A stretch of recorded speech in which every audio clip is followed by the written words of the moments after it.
just seems to me that music has a lot of influence on a lot of young people today. You know, politics are getting, well, I don't know. You know how to get it. You know, a cat that talk on TV, a cat in Mississippi, a farmer in Mississippi, can't barely understand him except when he says America. You know, so then he's going to vote for him. But it's through music, it's all true, either true or false. You know, and like such a large gathering of people with music, it shows that music must mean something. And then it breaks down to the arts of earth, you know, the earth arts.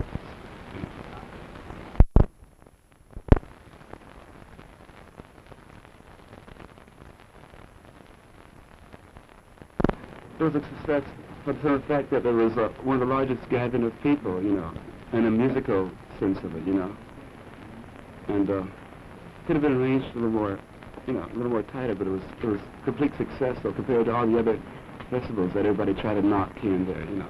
I like to see the same thing happen, and see some kind of chartered bus thing come from different areas of town, you know. Some kind of, because I like for everybody to see these type of festivals, how everybody mixed together.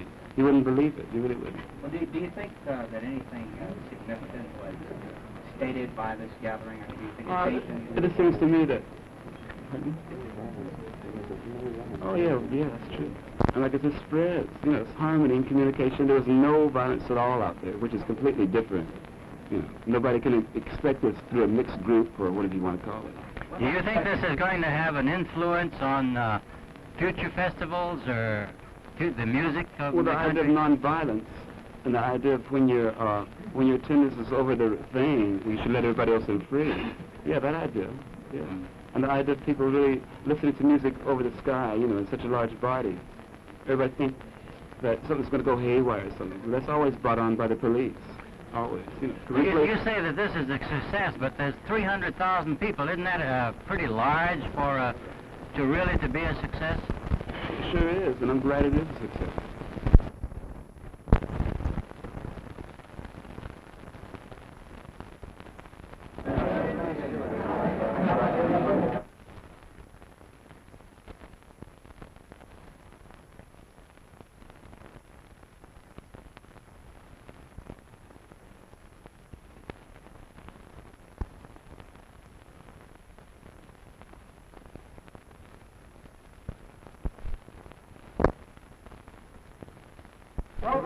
Hold on, Jed.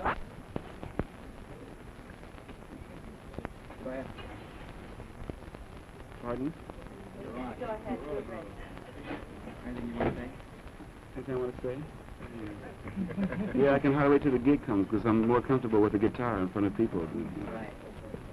Yeah, but this whole thing is under the benefit of UVA, and we hope to do some more gigs for it, you know, some more benefits.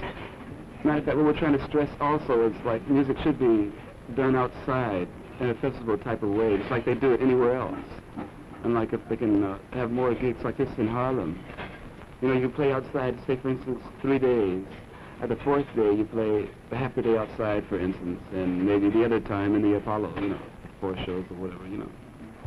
Because a lot of kids from the ghetto or whatever you want to call, you know, don't have enough money to travel across the country to see these different festivals, what they call festivals. I mean, $7 is a lot of money, you know. So I think more groups that are supposed to be considered heavy groups should contribute more to this cause. Could we ask you what your thoughts may be after quite late? Yeah, well, I was pretty tired. You know, I was tired. I was very tired. And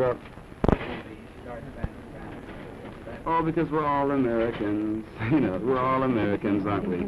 When it was written then, it was played in a very, very beautiful, what they call beautiful state, you know. It's nice, inspiring, you know, your heart throbs, and you say, great, I'm American. But nowadays when we play it, we don't play it to take away all this greatness that America's supposed to have, but we play it the way the air is in America today.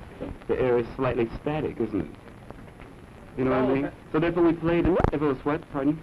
With all the bad reports about drugs, yeah. if it's held in the same place next year, would you appear again? With all the, what, you mean the festival? Yes. Held in the same place. Yeah, I'd love to hear it. But the drug scene is going to be a little different by that time anyway. Everybody's going to know the truth about that, you know. By that time. By that time. What do you have Just like Harlem is going to have beautiful round buildings by that, you know. in comparison with that time, you know, by that time too. What is your comment on the drug use at the Walking Festival? I don't know. Well, some people believe that they have to, you know, do this or do that to get into the music. I don't know. I have no opinions at all. Different strokes for different folks. That's all you do. Sly and the Family Stone, I think, said that. How do you think the benefit you're going to give in Harlem will be compared to the Woodstock Festival? Oh, well, I don't know. I might be living a long time, but I don't go by comparisons. I just go by the truthness or the falseness of the whole thing, the intentions of whatever it might be. Forget about comparing. That's when we make our biggest mistake. To put it on TV, didn't they? Find out the yes and no's. What's the actual rank up? You know, it's the same thing with these festivals and these gatherings. I hope it happens in art. I hope it happens in, you know, community sports and whatever. You know. Mr. Hendrix, why the United Block Association? Pardon? Why do you pick the United Block Association? You have to start, man. You know, what's wrong with it? What's wrong with it? Do you think that this kind of assembly marked a change in American culture? Well, there's been changes marked even before the times of King, Dr. Luther King, you know. There's been a whole lot of changes, but some people, after the excitement or the backwash of the change slows down, they say, yeah, that was good. Let's see, what else can we feast upon now, you know. One of the things. There's a whole lot of changes happening, but now it's time for all these changes to connect, to showing that